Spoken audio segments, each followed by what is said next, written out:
मुंबईहून नांदेडकडे जाणाऱ्या एक्सप्रेस ट्रेनमधील एका डॉक्टर दाम्पत्यावर झालेल्या धक्कादायक हल्ल्याने रेल्वेच्या सुरक्षा व्यवस्थेवर मोठं प्रश्नचिन्ह उभं केलंय।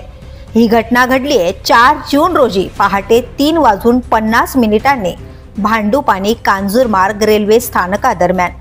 चालत्या ट्रेनमध्ये 44 वर्षीय महिला डॉक्टर दीपाली यांची पर्स हिसकावण्याचा प्रयत्न करण्यात आला। पर्स वाचवताना त्या चालत्या ट्रेनमधून खाली पडल्या। त्यांच्या मदतीला त्यांचे पती डॉक्टर योगेशही धावले, मात्र या प्रयत्नात योगेश यांचा तोल गेला आणि तेही पडले। यात त्यांच्या डाव्या हाताला गंभीर दुखापत झाली। हे दाम्पत्य आपल्या अल्पवयीन मुलीसोबत प्रवास करत होतं आणि या हृदयद्रावक घटनेनं संपूर्ण कुटुंब हादरून गेलं। घटनेला 20 दिवस उलटून गेले तरी अद्याप आरोपी फरार आहे।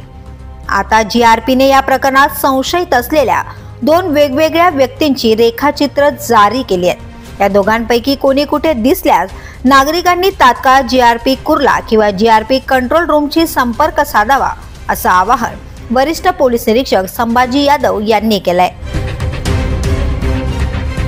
4 जून 2025 रोजी पहाटे 3:30 वाजता LTT वरून नांदेड स्पेशल गाडी रवाना झाली होती। त्या गाडीमध्ये S4 बोगीमध्ये एक दाम्पत्य प्रवास करत होतं।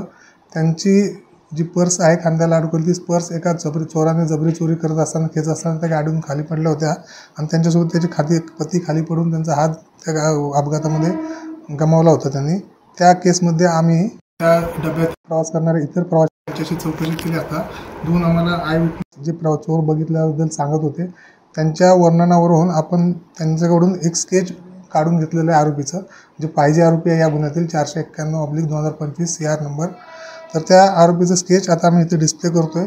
या वर्णाचा आरोपी जर आपल्याला कुठे दिसला असेल किंवा आपल्याला माहीत असेल तर त्याबद्दल जीआरपी कुर्ला आणि जीआरपी कंट्रोल रूम यांना आपण माहिती देऊ शकता, जेणेकरून तो आरोपीपर्यंत पोहोचण्यास आम्हाला मदत होईल। ब्युरो न्यूज, शहर मुंबई।